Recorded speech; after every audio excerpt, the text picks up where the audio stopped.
नाजरीन, मैं इस वक्त मौजूद हूँ सारिम बच्चे के खालू के साथ।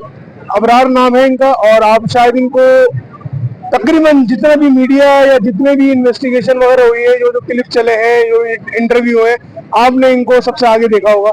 क्योंकि जाहिर सी बात है, बच्चे के जो घर वाले हैं, जो उनकी वालदा और उनके वालिद हैं, उनकी हालत नहीं थी ना उस वक्त और ना इस वक्त कि वो इतनी भागदौड़ करें।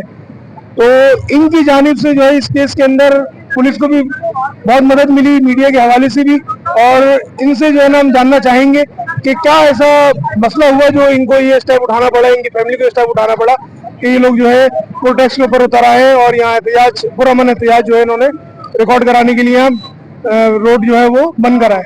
अस्सलाम वालेकुम यार भाई, क्या कहना चाहेंगे आप इस बारे में? सर, मैं यही कहना चाहूंगा, पहले जो है केस ईवीसीसी देख रही थी जी, ठीक है।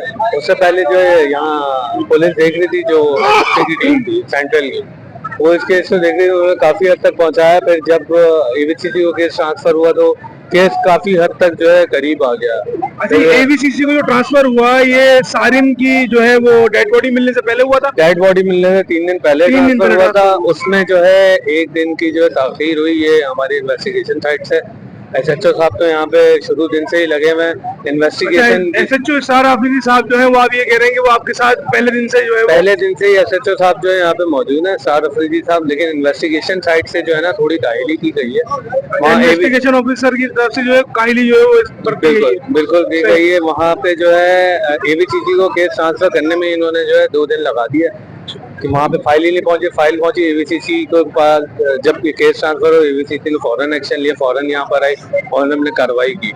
फिर इतने में जब ये कार्रवाई चली रही थी और सारिन की डेड बॉडी जो है यहाँ पे मिल गई थी टैंक में से। फिर उसके बाद भी यहाँ पे डॉग सर्च ऑपरेशन में काफी शवाहिद जो है यहाँ पे निकाले गए। और दोबारा जो है जब तावान का केस हटा के जो है इसका मर्डर का केस बना गया, तो ये दोबारा जो है केस ट्रांसफर किया। डीआईजी साहब की तरफ से जो है 5 रुकनी कमेटी जो है वो इस वक्त तश्कील दी गई है, और उसके अंदर आपके मौजूद एसएचओ जो है यहाँ के बिलाल कॉलोनी थाने के इरशाद आफरीदी साहब मौजूद। इसके अलावा और कौन मौजूद है इसके अंदर, कुछ इस बारे में आपको पता है? इसके डीआईजी ने 5 रुकनी टीम तो बनाई है, जिसमें इन्वेस्टिगेशन की वही टीम शामिल है जो पहले से यहाँ पर है।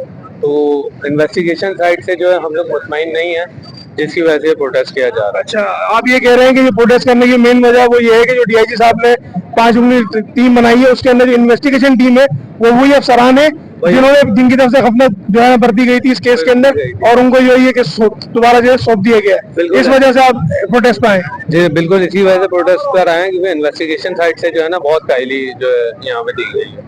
बाकी मैं यही कहूँगा कि एसएचओ वगैरह जो है यहाँ ऑपरेशन टीम जो है यहाँ पे हर वक्त मौजूद थी। जब जब हमने डिमांड की वो यहाँ पर आए, पर इन्वेस्टिगेशन साइड से जो है ना बहुत डिले है, जिसपे अब हम मुतमईन नहीं है। जो टीम बनाई गई है उस पर इन्वेस्टिगेशन की वही टीम मौजूद है, जिसकी वजह से हम लोग मुतमईन नहीं है कि हमारा कातिल जो जल्द से जल्द। तो बाला हुकाम से क्या अपील है आपकी, आईजी सिंह से या और किसी?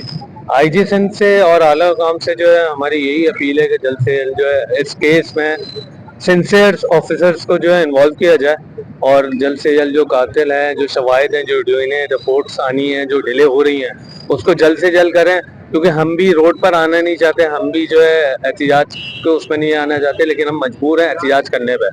वो इस वजह से कि हमें टीम जिस तरह की पहले दी गई थी, जो काम कर रही थी, उसी तरह की टीम अभी दी जाए जो कातिल को जल्दी से जल्द निकाल सके। चलें, शुक्रिया।